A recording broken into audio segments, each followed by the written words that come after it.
See him a beast when he hear that sound like yeah, beat on the beat when he hear that sound like woo. Yeah, bitch and the champ only need one round like ha. Yeah, me, I'm a G bring heat and it sound like not 5-1. No. 6-1 as a professional fighter. The Badman himself, Shamel Findley. Shamel, congratulations, bro. How are you feeling? Man, I'm feeling great. I'm still healthy, so that's always a plus. And I'm in shape, so I'm ready to go. Awesome, man. And before we get into what's next and we talk about the fight, I saw on your Instagram you had an after party. How was that? That was that was fun, man. I actually so after the fight, there were a ton of people at that fight, by the Yeah. way, like a whole bunch. And the crazy thing is, I didn't realize it until afterwards. So that was cool for me because at least now I know. You get on those big stages, you don't know if you'll freeze up with a lot of people in the room. So now I know. Apparently, for me, I don't notice them until the business is handled. But I say all that to say, uh, I had a lot of friends and family come out there, and they were sitting. They kind of just made their own section, Yeah. and but they met so many people, and so many people ended up getting cheering for me or getting excited by my fight that those people wanted to meet up with us afterwards and like got bottles and drinks and everything for everybody. So it was cool. Dude, that's what I Got like about taken those care of. those cage free cards. They're like it's first come first serve seating. So for Yeah. general admission. So yeah, man, people like make little camps. They make little spots and then everybody talks and it's a good time, man. Yeah, yeah. And, big round one knockout. Why don't you just walk me through that impressive performance, dude? You looked on point. Thank you, man. I think I was telling you this last time, but yeah, ever since I became pro, I had a couple guys get into my ear about film study, about studying my opponents and things like that. And I believe in my fight IQ. I believe in the preparation. And there were a couple things that we saw with Will Span. I know you asked me something and I didn't really want to give away too much because I knew it would be there in the fight. And so that's basically what it was. The fight went how I expected it to go. I knew he would throw a lot of naked leg kicks. Mhm. Um, I knew he didn't really like to engage. That's what those slapping leg kicks tell me. You don't really want to come in and get into those inside or those mid boxing ranges or kickboxing ranges. And so I just unlike his previous opponents, he throws those kicks and they jump out of range and he blitzes them or they make mistakes in the grappling, tucking their head or getting down there, forcing the grappling, and he submits them. So for me, the game plan was just simple, kind of just like walk him down, keep the pressure on him, keep his back up against the cage.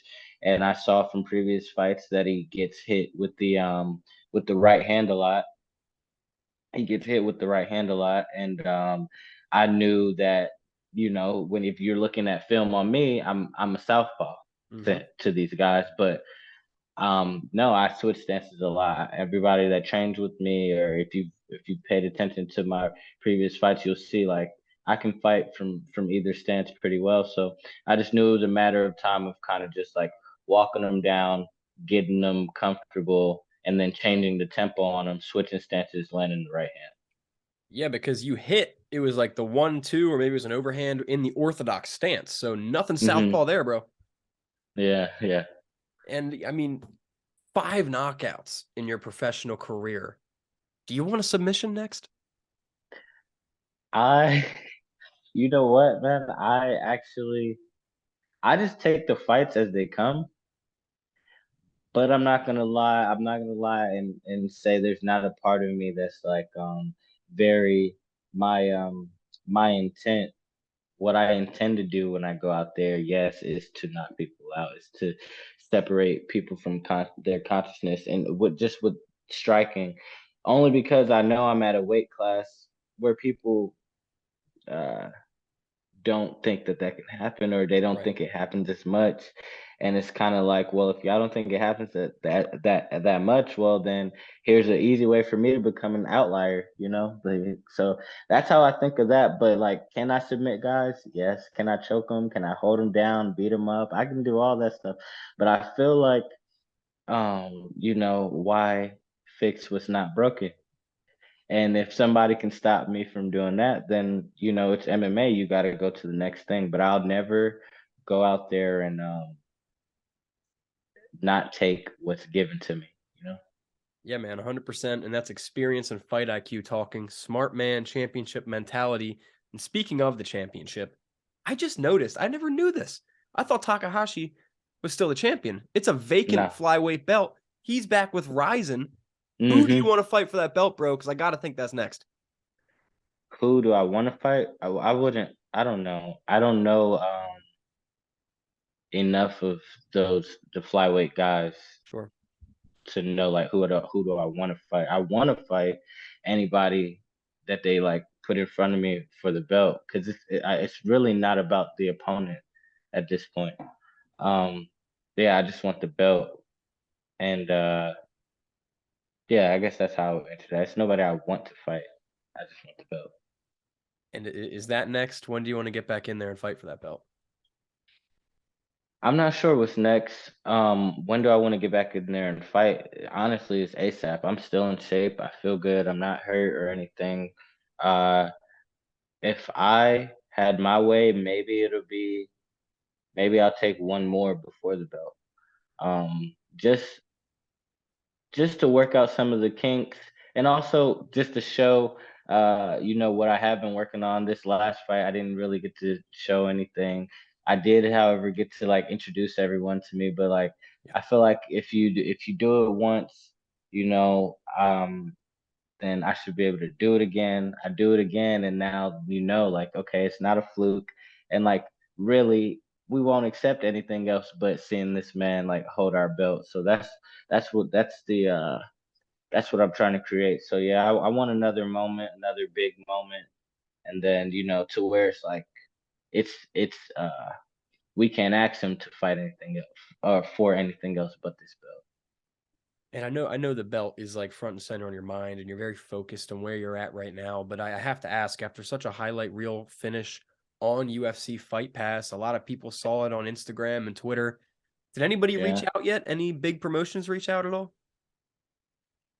Promotions, no, has, but I have gotten into some very interesting conversations with some uh with some interesting people. I don't know. I'm not mm, I'm not in a super rush to uh to move along or to move on just yet. I think that there's still some work to be done in Cage Fury or just uh regionally for myself, and it's not like there's some work to be done within myself, and there are things that I want to show out there. There's a comfortability level that I want to have. But yeah, I'd be lying if I said I wasn't looking forward to like earning earning that call or earning that contender spot.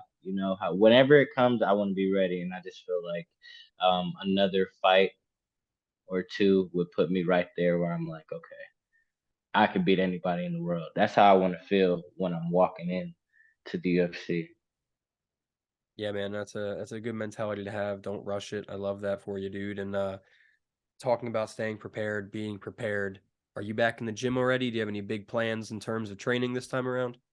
Yes, yes, yes. I'm back in the gym already. I've already been training. That's why I'm like, man, I'm in good shape. It's different coming into these camps. It's different coming into these camps already in shape. It makes a world of difference. I think Nate Diaz said it once, like he was talking about this new generation and just even the term camp, like Mhm. and not really believing in it. 'Cause he's like, man, we were always in camp. You got to be ready to fight at the drop of a dime. So I feel like that has definitely helped me in my career. So yeah, I got straight back to it, just like wrestling season, man. We wrestled every weekend, sometimes one time during the week, but we were at practice every day.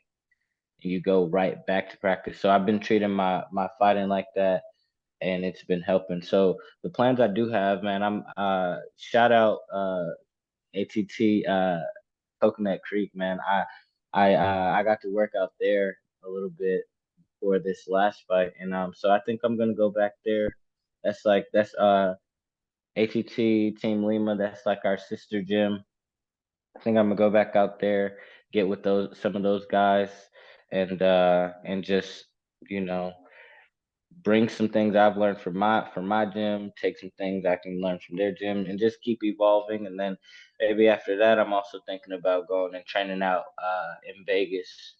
I've been out to 10th Planet and Extreme Couture out there before. I think I'm gonna go back there. I gotta go. Yeah, I gotta go see some of my peoples anyway, man. Shout out Patsy Mix, man. That's my boy. He got that $1 million knee. I gotta go congratulate my boy in person. So yeah, we're gonna ride out that way too. Patchy got it done, bro. That was crazy. Yeah, that was that was lit. I'm not gonna lie.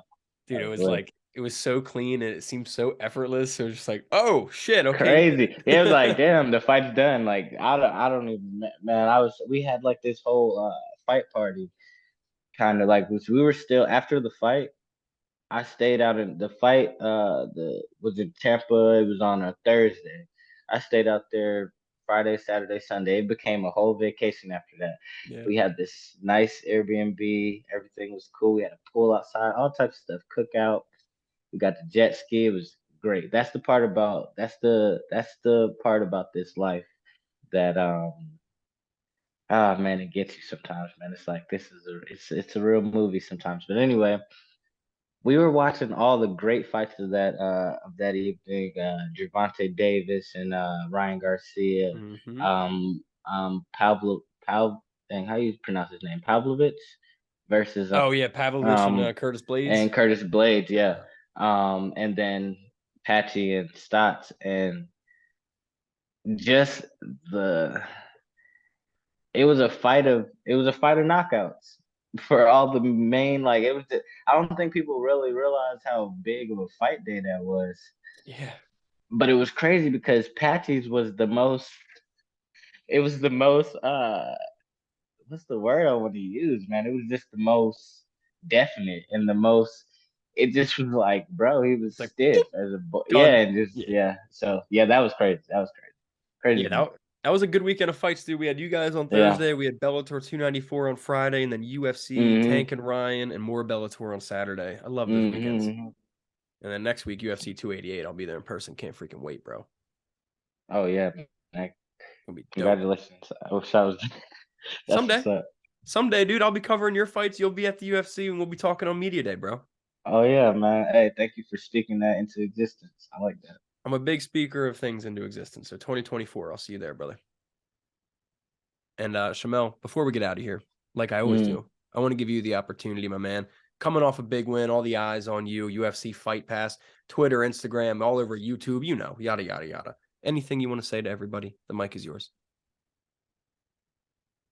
Oh man, I just want to say again, just thank you for tuning in, man. It's always a pleasure to go out there and fight in front of you guys and for you guys, and y'all make it all worth it.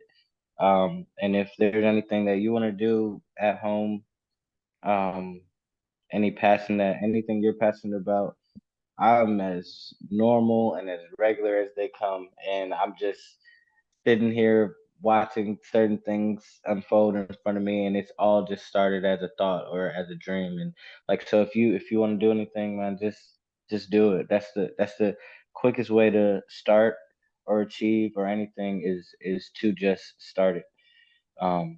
Yeah, so that's basically it. Great words of wisdom, 100% correct. Anything can be accomplished. You just got to work hard. And the Badman himself, Shamel Findley, is living proof of that. Shamel, thank you so much, dude. It was an honor to talk to you again. Great to watch your fight. And I'm looking forward to watching the rest of your career unfold, my man. Word. Thank you, man. Of course.